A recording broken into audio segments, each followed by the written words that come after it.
Wabongo wapi hapa? Watu wa maneno wanafiki. Unaona bahari ya kutengeneza ndani ya Dubai. Hakuna samaki wala kambale huko. Lakini ungikopo wewe uliokimbilia Kenya ungitongopea. Yale yangu. Sijui bi ngapi, ile bi ngapi? Bi ngapi? Bi 10 si una milioni 10. Mshamba wewe Mnyakyusa.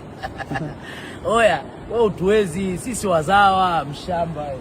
Etio, mimi wakuja nimetoka sijui kijijini. Sasa kijijini ndo unakuja kujiongopea watu maisha, unaumia kichwa, unakonda bure.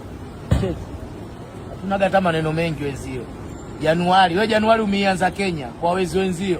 Si Januari tuko Dubai huko kwa watu wenye elimu. Huku ndo kuna wasomi. Unaona mambo. Alafu niangalie Jumatatu niko wapi? Jumatatu niko Italy kwa wauni sasa. Jumatatu nadondoka Italy kwa wauni. Mshamba Mnyakyusa bichwa bovu. Jicho la tatu. Labda hii ndo jicho la tatu. Mshamba Jumatatu nadondoka Italy kwa wauni. Bwege. Hata ufanyeje uwezi kuingia.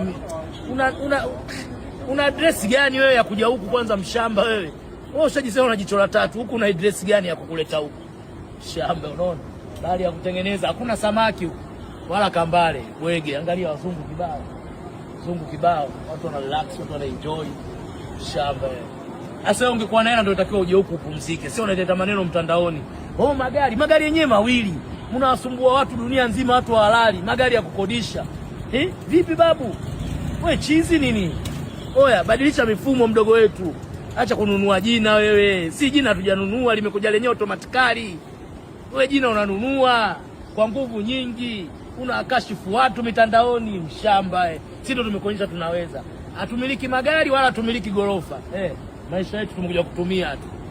Mshamba wewe bili eti mtoto mdogo mwenye pesa. Wewe una pesa bwege wewe. Wanyakyusa wenzio kibao na mahela huko hajaye kupiga kelele. Wako kibao Mbeya uko na mahoteli wana nini? Wewe hata nyumba ya chini una ya kulala wageni, chumba 20,000 guest bubu. Unayo wewe? Tuonyesha hata guest bubu Mbeya uliowekeza ya kulala wageni, chumba 20,000 au 7,000. Shamba wewe. Cheki. Haya ndo maisha ya hela. Haya ndo maisha ya pesa. Yaani huku hamna kelele. Huku anajua kabisa yule anatumia haki yake. Dubenga hiyo. Ndani ya Dubenga hiyo. Jumatatu Italy. Jumatatu nadondoka Italy kwa wauni. Ushawahi kuisikia Italy wewe? Huko sasa ndo kuna wauni hawataki maneno. Huko watu wanaku. Oya, ndani ya yaki hiyo. Dubenga hiyo. Jumatatu sasa ndo nadondoka Italy kwa wauni. Shamba unakuja kwa pupa, mji wa watu. Wewe kaa tu Robert, shua cool down. Fanya yako basi. Kelele nyingi, magari yenyewe mawili. Magari yametengenezwa mwaka sio fungapi 50 kwa usi huko. Alafu magari